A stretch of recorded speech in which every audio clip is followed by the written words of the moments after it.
This episode of Lex Out Loud is brought to you by the patrons of Starwalker Studios. Learn how you can support the show at lexstarwalker.com/support.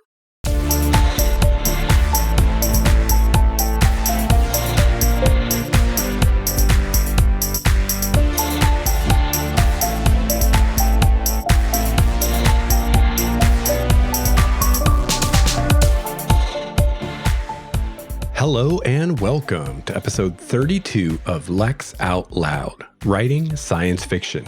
I'm your host, Lex Starwalker. This is a podcast for writers, readers, and all lovers of speculative fiction. I'm writing my third novel, and I'm taking you along for the ride. Today, I'm going to talk about the importance of keeping your novel, or whatever your writing project is, fresh in your mind.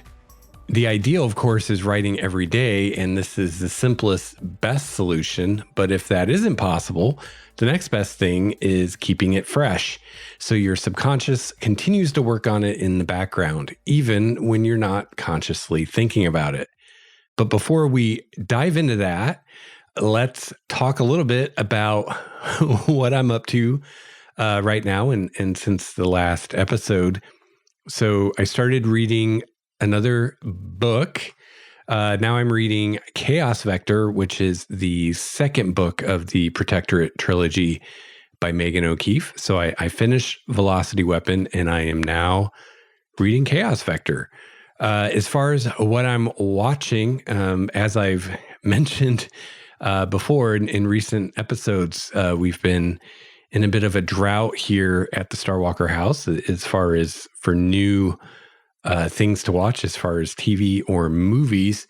But that drought finally came to an end last week when Star Trek Lower Decks started releasing new episodes. So we're watching that, and that show is loads of fun. So really enjoying that. And but that's only one less than half hour episode per week. So it wasn't really enough, right, to get us by. So it's interesting. I'm not sure exactly how this happened, but my wife and I both have been thinking about watching the show True Blood again, and I'm not sure if maybe one of us mentioned it and got the other one thinking about it, or if we both started thinking about it independently. But we were both thinking about it, and so we started watching that again. And we actually, I remember when we first met, my wife and I, that show was out and I was watching it. I remember watching it with her when we first started seeing each other. So it's kind of cool to be watching it again. And I think at this point we've watched the first 4 or 5 episodes of the first season and really, really enjoying it. You know, it's funny. I think it's been over 10 years now since that show started. So, you know, it's a while ago. And so often it's been my experience, at least, that I go back and watch a TV show or a movie that I enjoyed years ago, and it just doesn't hold up for whatever reason. It's just, it seems outdated. It seems cheesy. It seems corny. It seems lame, all those things. It just seems dated, in a word, and just not nearly as enjoyable as it was back in the day. And at least so far, that has not been our experience with this show. Not dated at all. It's honestly, I think I'm enjoying it more now than I did the first time. And we finally watched the episode last night that introduced my 2 characters in the whole show, and I think my wife's as well, which are Pam and Eric. I just love those characters. I love the actors that played them. They did such a fantastic job. And I remember now that my hope through that entire run of that show was that they would do a spin-off show just about Pam and Eric, because they were so great. And I would have been very happy to have a show just about them. But at least so far that hasn't happened, unfortunately, and probably isn't going to at this point. I think if something like that were going to happen, it would have happened by now. But you never know. You know, people making TV shows and movies these days seem to not be willing to come up with their own ideas. So, they want to reboot and remake everything or do spin-offs. So who knows? It might happen. Anything's possible. So yeah, that's what we're watching. So if you've never seen True Blood, I highly recommend it. It's dramatic. It's funny, fantastically acted and directed. It's just really great stuff and a lot of fun. Highly recommend it. So yeah, that's what we've been watching. And also, before I get into the main topic, and this is actually going to segue into it pretty well, I'll go ahead and give you a little bit of an update of where I'm at as far as with this project, and realize I haven't done that in a few episodes, I don't think. So I think the last time I gave you an update, I told you that I'd just written a new chapter 1.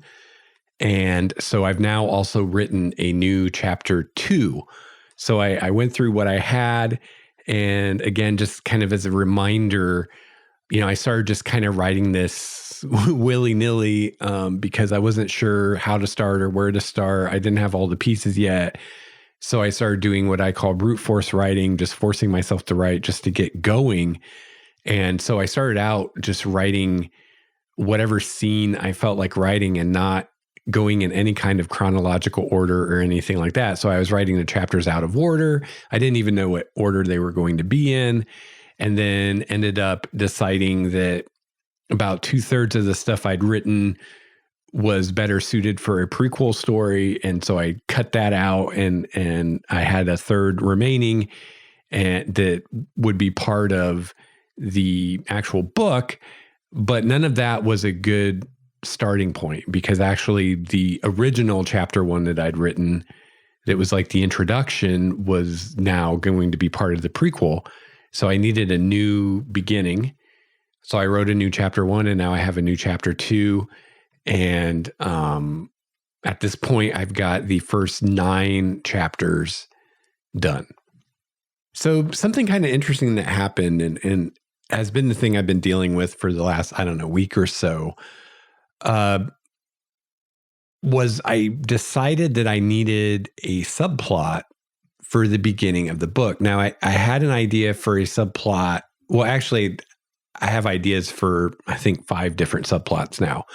But one of those is more suited for later in the book. I might introduce that around the halfway point. And the main plot that I have is something that I want to unwind slowly, gradually through the book. And I'm thinking right now it will probably be actually about halfway through the book before the main character and the reader realize what the main plot is and realize what's going on and what needs to be dealt with, realize the scope and entirety of the situation that the first book is about. That's going to happen about halfway through the book. So I realized that I needed something, especially for the first few chapters, to hook the reader and get them interested and kind of pull them along through the first few chapters of the book until the main plot makes itself known, because I didn't want to just reveal the main plot right away, because just by the nature of it, it's kind of a mystery. It just works better to kind of dribble it out a little at a time and let the reader and the main character together over the course of the first part of the book learn what's going on and all of that. So that's all well and good, but basically what I have until that starts happening is just a bunch of establishing of the setting and establishing of characters. But I realized I needed some kind of subplot to pull the reader through that. And what I was really wanting or what I felt that it needed was something that's especially exciting and or interesting. Something that's a good hook for the first, quarter of the book, to keep the reader turning the pages through that first quarter of the book and to get them through the setting development and the character development that's going to happen. So I was really wanting something really exciting and compelling and, that would really be a good hook. So I was brainstorming different subplots and like I said, I came up with around 5 subplots in total, but none of them was big enough. I'd have these ideas and I was like, oh, that's a cool idea. I want to do that. But this isn't the thing I'm looking for. This isn't the big, exciting thing that's going to pull you through the beginning of the book. So I just kept coming up with more subplots. And now I have 5, but none of them are the one that I was looking for. So I was thinking about this last night and kind of mapping things out on my whiteboard. And I was like, well, let's go ahead and list these 5 subplots because they're all kind of in my head. Some of them I've written down, others I haven't. But I haven't yet just made a list of them. And at this point, I didn't even know that I had 5 because I'd never made a list. So I listed out all the subplots I had. And that's when I realized that I had 5. And then that kind of concerned me because I'm like, 5 is a lot of subplots for a novel. I mean, that's probably about right. But more than 5 would be, a lot. And how many more am I going to come up with of these kind of smaller subplots before I come up with the big one that's like what I'm looking for? I don't want to end up with too many subplots. Each subplot that you add is going to add significantly to the book's ultimate length. And it's also going to demand more of the reader. Every subplot you add to the story asks more of the reader and demands more of an investment from the reader. So that's something to think about. And I don't want this book to be crazy long. I want it to be a shorter book so I can keep the books shorter and more digestible and more approachable and more appealing to a wider audience. And then I can just write more books. Also, if you get too many subplots going, it can get convoluted and you can start to lose the reader.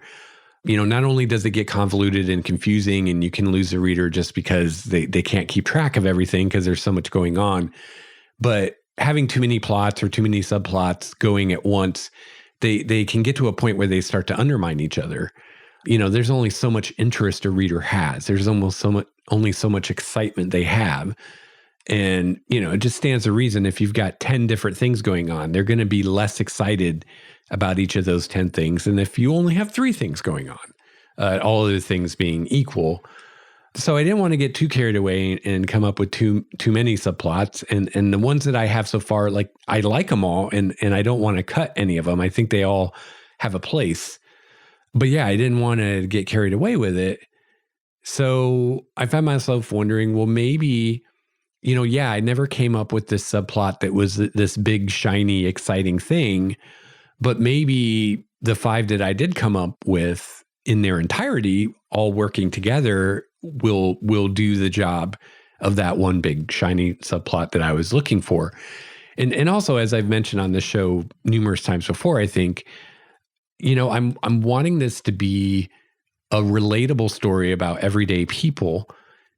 And this is more conducive to that. My thinking kind of like an action movie and wanting this big, having some really exciting, scenes in the beginning of the book to really pull things along. It's like, yeah, that's how Hollywood does it. That's how LA does it and Vancouver and wherever else they shoot TV shows. That's, what we see so much. But it is a little contrary to what I'm saying I want to do, which is something more relatable and about everyday people. And those kinds of, big subplots are kind of in opposition to that. It's more something big happening, right? So I was like, maybe this is actually better to do it this way, as long as, these 5 subplots together are enough and are interesting enough and compelling enough to keep the reader turning pages until the main plot reveals itself. So I talked with my wife about it and kind of sketched out the various subplots to her and asked her what she thought.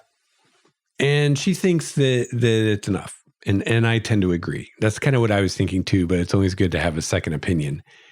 So, these 5 subplots I have I think they're really good. They fit the story really well. And most importantly, they came about pretty organically in this process of creating the setting and creating the characters.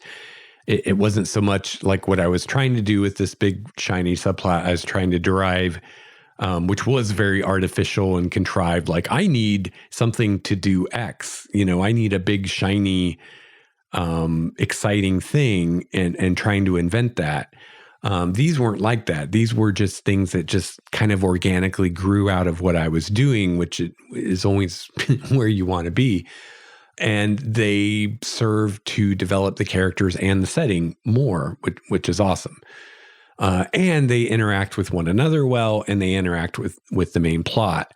So I definitely want to keep them all. They definitely all have a place. Something that was kind of interesting that happened as I decided to, hey, let's actually list out my subplots instead of just kind of keeping them floating around in my head, which, by the way, whenever you're stuck, that's always a really great thing to do. And one of my go-to first things I do is anything that you've been carrying around in your head that you haven't put down on paper or on a whiteboard or in a OneNote program or whatever you're using, do that. Because there's just something, at least for me, but I imagine it's true for other people too. There's just something about getting something down on paper or getting it down on the whiteboard. It brings a clarity and a perspective that you lack when it's just in your head. It's just in the ether. So that happened with this. I decided, hey, I've been thinking about these different subplots, but I've never actually listed them out where I could see them physically before. Let's do that. And as I started doing that, I realized at the time, I only thought I had 4 subplots. I realized I had a 5th, or I should have a 5th, because there's this element of the actual climax of the story, of the kind of how the protagonist is able to overcome the antagonist at the end. There's an element of that I realize that I need to set up ahead of time. And I hadn't even, deep down subconsciously, I knew that I needed to do that at some point, but I hadn't given any thought to how or when I would do that. And I was like, well, right there's another subplot I can work in. I got this thing I got to set up for the end of the book. And it's the kind of thing that, would be there in the very beginning, would be something that the reader would encounter in the very beginning. Or pretty close to the very beginning. So that was my 5th subplot. And who knows how long it would have been before I realized I needed to work on that if I wouldn't have made that list and realized that something was missing. So yeah, when you're stuck or just in general, if you've got stuff in your head that you haven't put down on paper or put down in some physical form, do that, because it really helps to organize things and see what you have and what's missing and where you need to go next. It's invaluable. Me personally, I have a few different tools I use. I have a whiteboard in my writing room, a good sized whiteboard that's kind of it's like the RAM of my brain, where I have what I'm currently working on there and kind of where I'm going. Because it's a really easy way to just sketch things out and move things around and erase things and add things. And I can see it. I can just look at that at any time. It's always there. I don't have to turn on my computer or find my phone or anything like that. It's just always there on the wall where I can see it. I have OneNote that I use as kind of my book guide and my world guide. All my world building stuff is in there. All my character ideas, everything really is in the OneNote other than the actual manuscript. Even what's written on my whiteboard gets put into the OneNote eventually. And that's what I do before I erase something off the whiteboard, is I make sure it's in the OneNote somewhere, because that's the ultimate encyclopedia for this series, if you will. And then, yeah, I occasionally use Google Keep just for quick little notes, especially if I'm out and about and I'm just going to jot something down on my phone. Google Keep's a little easier to deal with on my phone as far as writing things than OneNote. So yeah, a lot of times I'll just put little lists or, what I need to think about next or ideas that I have while I'm out on a walk or out doing something. I'll put those in Keep, and then later I transfer them to OneNote, and then I'm writing the actual manuscript in Word, of course. So yeah, that's kind of how I do things. So, and I also have a physical notebook, my bullet journal that I will occasionally handwrite stuff in there. I tend to have that with me while I'm reading. So if I'm reading something that gives me an idea, or also if I'm like watching something and I want to take notes on it, like that's what I use that for. So I have a lot of different tools that I use for different things. So one of these 5 subplots is still kind of in the air. I'm not sure if I'm actually going to do it or not. So yeah, we'll see. We'll see how that pans out, if I actually end up using that or not. I haven't decided. So like I said, the first part of this first draft that I've been working on, a lot of it was done through brute force writing, and it wasn't written in order. It wasn't written in the order that things happen, and it wasn't written in the order that it would be in the book. It was just kind of random scenes written and random chapters written just as they come to me, or I would just write whatever scene I was most excited about that particular day. So, there's a downside to that approach. Of course, there's a downside to everything. So the downside of this is it resulted in me oftentimes explaining things multiple times, because since I was writing the scenes and the chapters out of order, I never really knew when I was writing about something if this would be the first time the reader encountered it or not. So a lot of times I ended up explaining things more than once. So for instance, I explained the basics of the cylinder of Union City at least 3 different times. I think it was more than 3. Basically every chapter I wrote, I at least had something about just some of the basics of Union City. And obviously I don't want the same information repeated over and over. So yesterday was one of those days where I just had a hard time getting going. I wasn't sure what to write. So to kind of get going, I went through what I'd written so far through the 9 chapters. Well, really 8 of them, because the 9th one is this chapter that I wrote that's going to be in the book, but it's not going to be till later. So it's just kind of hanging on the end. The first 8 are like actually chronologically going to be the first 8 chapters of the book. What's now the 9th chapter might be, I don't know, chapter 15, chapter 20. Or it might be chapter 10, who knows? So I went through those first 8 chapters and got rid of those redundancies. So I found the first time, which is the beginning of chapter 1, when we first see the cylinder, and that's where I did, all the basic stuff, and then made sure and took that out of later times that I did the same thing. I also, as I was doing this, I made sure that I explained things the first time they were encountered and not, a later time, just made sure all that was the way it should be. And I also added some descriptions and explanations that were just missing that I just hadn't put in.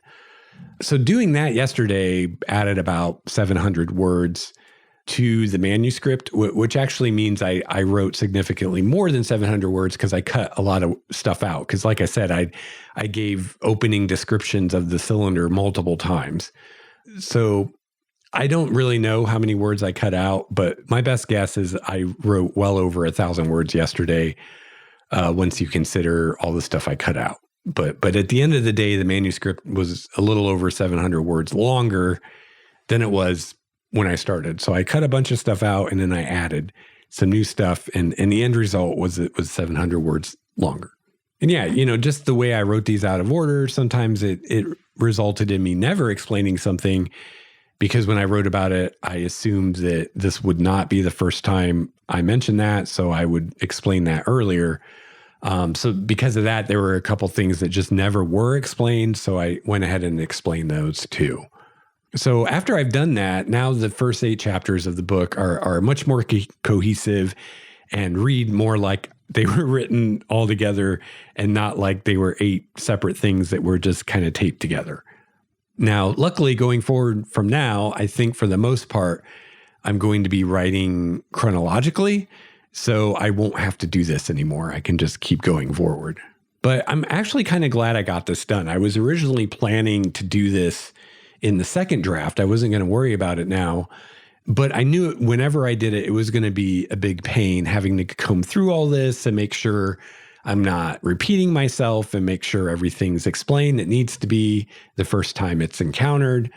So I think it actually worked out for the best, because now that I've done that, I realized that it was actually probably a lot easier to do that now when all this stuff is fairly fresh in my mind. It hasn't been that long since I wrote all that stuff than it would have been in the future whenever I was doing the second draft. So this is actually a pretty good segue into our main topic today, which is keeping it fresh. So yesterday, like I said, I only added about 700 words to the total of the manuscript. and, probably wrote a bit over 1,000 words total, that was still, below my 2,000 word daily goal, which is what I try to get done every day. However, the edits I did were really helpful. And what I did do yesterday was enough to get my mind thinking about it more deeply. And that's what I want to talk about today is the importance of keeping your project fresh in your mind, whether you're writing a novel or a short story or whatever it is, whatever you're working on, until you've finished it, it's really important to keep your mind engaged with it at all times. So the best advice for this, the best way to achieve this is simply to write every day, every single day. And that's the best advice. And if you can do that, and you're good. But some people can't do that, or some people won't do that for whatever reason. So first off, just as a quick aside here, if you are someone that's saying, I can't write every day for whatever reason that might be, first off, are you sure? Are you sure you can't write every day? I see a lot of people say they can't write every day because they have kids, or they can't write every day because they work too many hours, or whatever it is. Insert reason or excuse here. But whatever that reason is for you, if you're someone that says, I can't write every day, I just can't do it, it's not possible for me, are you sure? Are you sure it's really not possible? Have you tried? Also, what are your expectations? Because if you go back to the episode or remember the episode I did about, what was it called? Making writing a habit. That's what it was called, I think. But I talked about in there about how, if you're learning or practicing a skill like writing, that you're far better off doing a little bit every day than doing a lot once in a while. So it's possible that part of the reason that you're saying that you can't write every day is that you're thinking that you need 4 hours or 2 hours or an hour or whatever, and you just don't have the time. But honestly, if you can only write for 15 minutes or half an hour or 20 minutes or even 5 or 10 minutes, it's better than nothing. And that's really what we're going to talk about today is the importance of just keeping your mind engaged with it. And, just sitting down to write for 15 minutes is probably enough to do that. If you're working on a novel or even, something shorter, even if you've only got 15 minutes, it's enough to get you thinking about it and to keep it in the buffer, so to speak. So, that might be part of it, is if you're thinking, I got to have 4 hours or more to sit down and write, which I'm like that myself. Like, I'm like that with a lot of things. I'm like, if I don't have a significant chunk of time to devote to it, then it doesn't seem worth it to me. But, if you're someone in a situation where you just don't have a lot of free time, but you want to finish your novel or whatever you're working on, 15 minutes a day is a hell of a lot better than nothing. And give it a try. If you're someone that's just kind of written that off because you thought, I'd need at least an hour or 2 hours or 4 hours or whatever it is, it may not be the case. Maybe if you've only got half an hour or 15 minutes, try doing that every day. And you may find that it's a lot more productive and helpful than you thought it would be. But if you really can't write every day for whatever reason, even for 15 minutes or 10 minutes or 5 minutes, then it's still best, I think, at least this has been my experience, to do something every day to keep that project, that book that you're working on, fresh in your mind. So me personally, I do my best to write every day. No, I do not write every day, but I try to. I do my best to. And I'm getting better and better at it as time goes on. When I do have a day off, though, or more than a day off, I can tell when I get back to it. When I do return to it, I can tell that I haven't written for a day or two or however long it's been. It's definitely harder for me to get going again than it was when I wrote, and I'd written a day before. So if it's been a day or more since the last time I worked on the book, the characters and the story, it's all less fresh in my mind. It's less vivid. It's just not in the background all the time anymore. So I found that it's a huge help if I'm not actually going to be writing and putting words down on the page on a given day, to still work on the book in some meaningful way to keep my mind engaged with it. Now, before I go into the different things I might do or the different things you might or could do, let's talk about why I think this is, like why I'm recommending this or why I'm saying this is what works for me. So I think the reason for this really, or at least a big part of it, is that it's important to keep the story that you're working on strong in your mind. Keep that presence in your mind, especially in your subconscious. So I've talked before on the show a little bit about how the learning and the creative processes work, or at least what we know from research that's been done and my own experience with it. I've talked about this before, how it seems to be this interplay between the conscious mind, which you are consciously controlling and aware of, and the subconscious parts of your mind that are working in the background, and you're either completely unaware of it or only somewhat aware of it. You're not really clued into everything that's going on there, but maybe you know something's going on.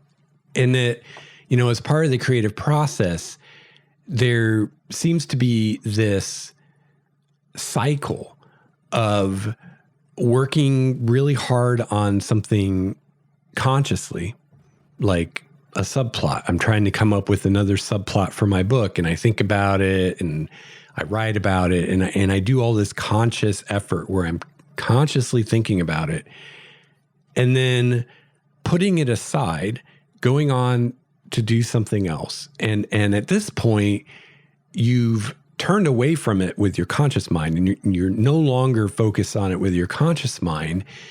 And this seems to be when the subconscious parts of your mind start to chew on it. And then when you come back to it later with your conscious mind, you find that you miraculously suddenly have ideas and inspiration that you didn't have before. Now, there's really nothing miraculous or mystical about this at all. It's just the way the human brain works. And, what you're consciously thinking or what you're consciously aware of is really a very small portion of what your brain is actually doing at any given moment. There's a lot more going on that you're not aware of than there is that you're aware of.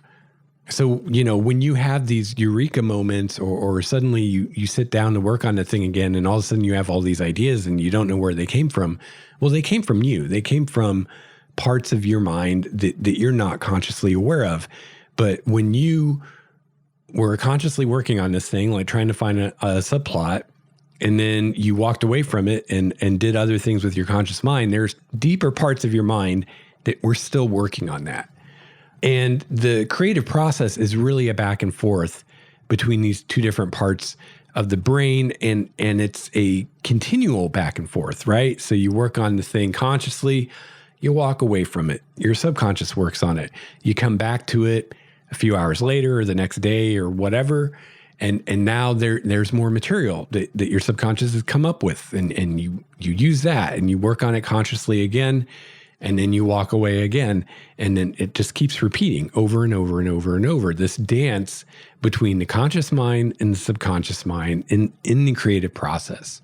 So in my experience, when you're writing a novel, which is a huge project, I think this is probably more true than it is, with shorter forms of fiction like a short story, just because it takes so long to write a novel, and you've got to keep all this in your head for such a long period of time, often a year or more.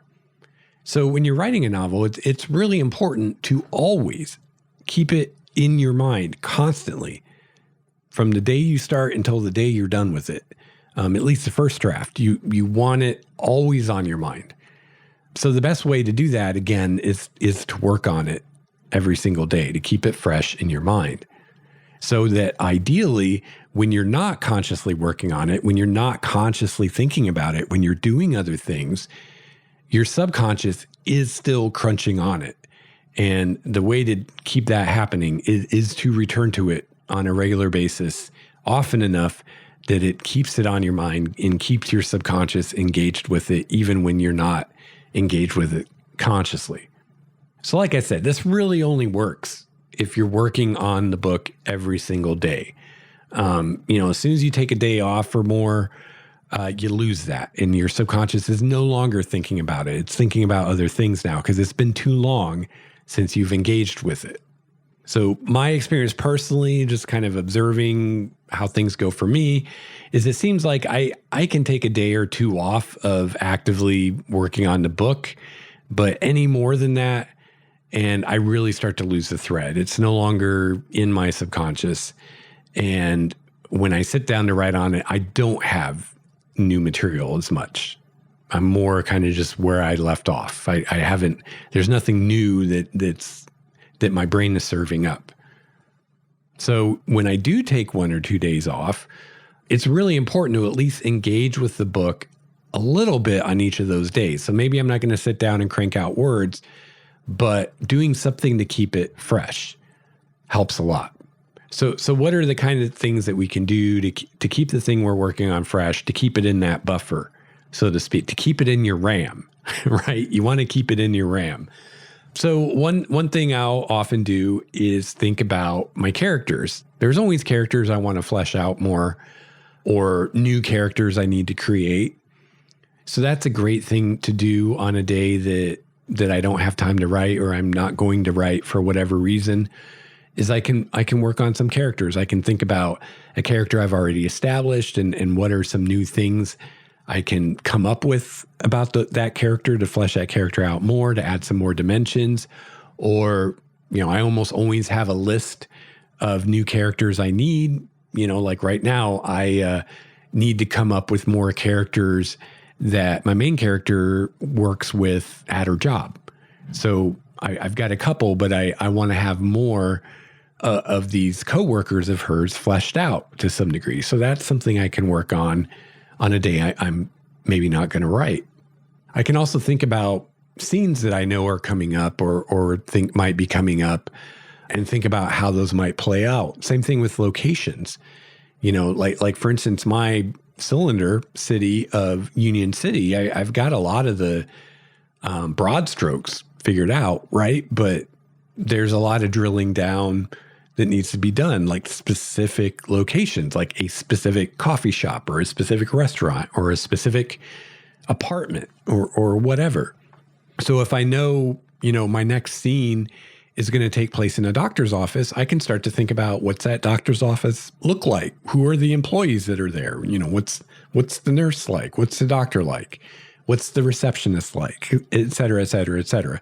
So, that's a great thing to do that's very productive is if you have some sense of, the next time you sit down to write what you're going to be working on, what that next scene's going to be, work on anything that you need to flesh out for that, anything location related, setting related, anything related to any characters that are going to be in the scene that maybe you need to know more about.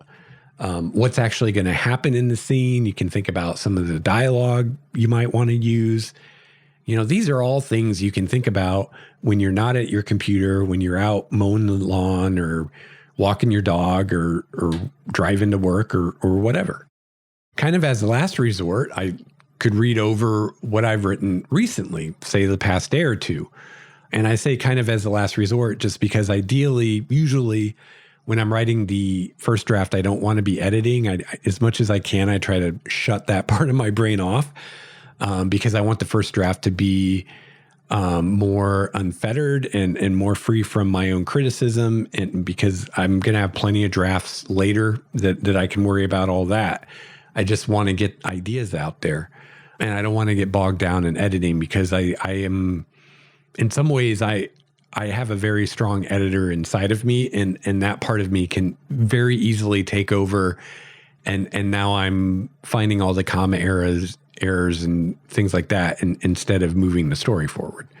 But as a last resort, failing any other ideas of what I could do that's productive, I can read over what I've written recently and just look for glaring omissions, something that I never describe, or an establishing shot that's never made, things like that. Just things that are missing, that are just obvious things that should be there. I can flesh some of that out. I can also look for redundancies, things that are in there more than they need to be. Like I keep describing the cylinder over and over when I've already done so. You can also look for glaring plot holes. But again, this is really, at this point in the first draft, this is just a way to keep you engaged with it, keep your brain thinking about it. You don't want to go down the rabbit hole of now you're editing, because that comes later after you've finished the first draft. And finally, working on the setting itself is better than nothing. But at least for me personally, it seems like it doesn't seem to keep me as engaged as working on character stuff or more scene specific stuff. And when I say working on the setting here, I'm talking more world building, more general stuff, not like the specific setting of a specific scene that you're about to write. That's different. But just, working on my timeline more, or thinking about, what's going on Mars, even though we're not on Mars right now, stuff like that. It's better than doing nothing. But in my experience, it doesn't engage me in the story as much because I guess because it's not super relevant, right? And also I already did a ton of world building. So it does feel a little superfluous unless I'm working on something specific that I need to develop more for what I'm doing in the book right now. So yeah, those are my thoughts on that. So ideally, write every day, even if it's just for a short period of time, is better than not writing, and is the best way to stay engaged with what you're doing. But if for some reason you can't do that, or you don't want to do that, those days that you don't write, doing something else that engages you with the material, whether it's working on a character or working on the location of the next scene, or thinking about what's going to happen in the next scene, or what some of the dialogue might be, or whatever. Just doing that, at least in my experience, when I do sit down to write again, I feel less cold, less like I'm starting over from scratch again than I do when I don't do that. And I just take a day or two and don't think about the book at all. Now, don't get me wrong. I think sometimes you need that, or at least I do. There are times on the weekend where for all of Saturday or all of Sunday, or even more rarely for the whole weekend, I just don't think about it at all. I just put it completely out of my mind. Maybe I'm feeling burnout or whatever. So occasionally that I feel like that's what I need. Whether that's really what I need or not, who knows? But there are times that I feel like that's what I need, and that's what I do. But in general, my experience has been that if I'm going to have a day where I'm not writing, that it's really important, if I can, to do something to engage with the book, to give it some real thought. And again, the whole reason is just to keep it in my mind. Another big thing I do that I didn't think to add to this list is I do a lot of visualizing, and I did a whole episode back in season 1 about using visualization to bring your setting to life. But I do it for everything, not just setting. I do it for characters. I do it for scenes, especially. I like to usually, either before I write a scene or while I'm writing it, visualize it in as much detail as possible. Imagine it in my mind. And that is something that I try to do every single day, whether I'm going to write or not. I try to do some of that as I'm going to sleep at night, as I'm lying down waiting to fall asleep. And also, a lot of times I'll take 15 minutes, 30 minutes first thing in the morning. When I wake up, before I actually get out of bed, I'll just lay there with my eyes closed and visualize the scene I'm going to write that day, or whatever I'm working on. But that's usually what I'm doing, is I'm either visualizing the next scene I'm planning to write and imagining how that's going to play out, or I might be visualizing something about a location. So maybe I'm going to do a scene in a doctor's office. So I'll spend some time visualizing what that might look like, and get that mental image as clear as I can, so that later when I'm writing it and I go to describe it, I have a very good image in my mind to pull that description from. So yeah, and if you are someone who legitimately cannot write every day, don't despair, because honestly, other than the fact that, when you're not writing, you're not actually technically getting closer to finishing the book, you're not upping your word count.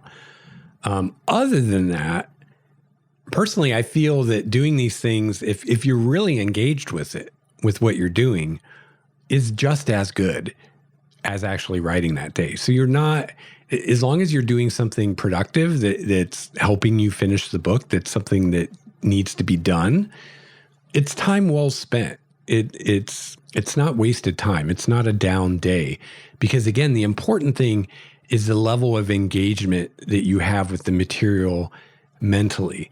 And doing these things, especially if you actually physically write some things down, whether you write it on a piece of paper or on a whiteboard, or you type it in your OneNote or whatever you use, I feel like that's part of it too, is actually, when I'm usually saying writing, I'm meaning writing the manuscript. So, I'm not writing on the manuscript today, but maybe I'm writing bullet points of things about this character I'm working on, or bullet points on things about this location I'm working on for the scene, or maybe I'm writing down some ideas for dialogue or whatever. I think the process of actually writing that is important, because again, it's a level of engagement. It's all about engagement. I was talking to one of the guys, Isa the Bard, in the Discord recently, about the myth of the different learning styles. Like, people say I'm a visual learner, or I'm an auditory learner, or I'm a kinesthetic learner, or whatever. Veritasium did a great YouTube video on it, but spoiler, that's all nonsense. There's no evidence or research whatsoever to support any of that. These ideas that people have a preference for one, like person A is a visual learner and will learn better, if they're presented information in a visual way. It's nonsense. There's nothing to support any of that. The guy that came up with that just invented it. It wasn't based on any research or anything like that. It's just one of those myths, one of those things that people believe and they think is true, and there's no support for it. On the contrary, when they have done studies to try to figure out if that's true or not, there is zero evidence to support the idea that individuals have a preferred learning style, and that if you use that style, they'll learn better. There's zero evidence. They've never been able to show any support of that whatsoever. But what they have shown in trying to show support to that is, what does help is involving different styles as much as possible. So someone isn't going to learn better because you show them something visually because they're a, quote, visual learner. Spoiler, we're all types of learner. There's nobody that's just a visual learner. We all learn in all the different ways. So the best is not to find this style that someone prefers and teach them that way. Again, there's no support that works whatsoever.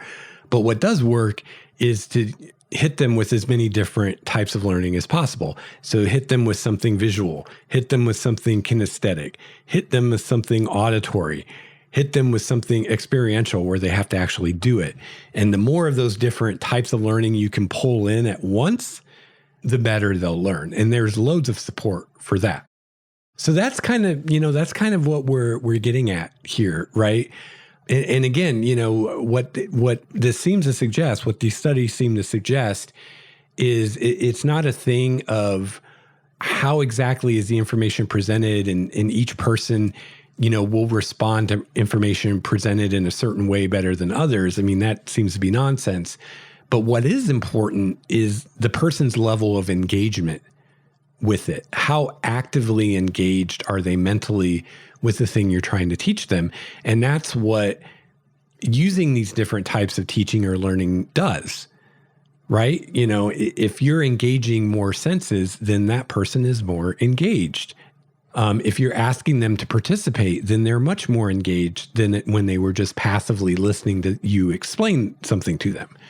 So it's the same kind of idea here. sitting and thinking about character ideas is one level of engagement, a pretty low level. But then actually writing those ideas out, whether that's on paper or on a keyboard, it doesn't matter. That's a higher level of engagement, because now not only am I thinking about it, but I'm physically doing something and I'm putting words down that I can read and see and experience in a different way than I experienced just a thought in my head. So that's why it's good to do that if you can, is write things down. And even if you're not writing prose that's going to be part of the manuscript, it still makes you more engaged with what you're working on. It makes you more engaged with your novel, keeps it stronger in your head, and you won't be so cold next time you do sit down to add words to the manuscript. So yeah, all this stuff, it all works together. And it all fits together, and these different things reinforce one another. So yeah, if you're someone that pays much attention to your own learning process and your own writing process, then you may have, this may be all old news to you. You've probably already realized a lot or all of this stuff, but not everybody does that, or you might be someone very new to the process and you're just starting out. So yeah, again, just to nutshell it, just to summarize, ideally write on the thing you're working on every day if you can. But if you can't, the next best thing is to get as engaged with it as you can during that downtime, to keep it fresh in your mind and to keep that subconscious working on it, so that when you do sit down to write again, you're not just sitting there staring at the screen for an hour. You actually know where you're going and you've got ideas and you can hit the ground running. All right. Well, that's going to wrap it up, I think, for today. Really quickly, I meant to announce this at the beginning of the show and I forgot, but I am still looking for questions for an AMA, an Ask Me Anything episode. So far, I have only received questions from Lord Garglemon and Eyes of a Bard in the Discord. So thank you to those two guys. I think they're both guys.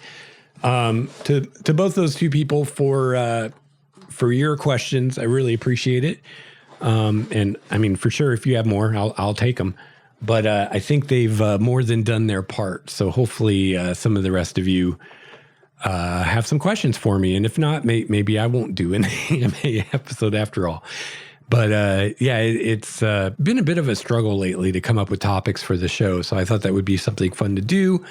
But I guess if people don't have questions they want to ask me, then people don't have questions they want to ask me. But if you do have anything you'd like to ask, let me know. You can shoot me an email or ask me in our Discord, and I can add it to the list. So yes, that email address is lexoutloudpodcast@gmail.com. Feel free to shoot me an email with any comments or questions or anything you have. I'd love to hear from you. You can also follow me on Twitter @LexStarWalker.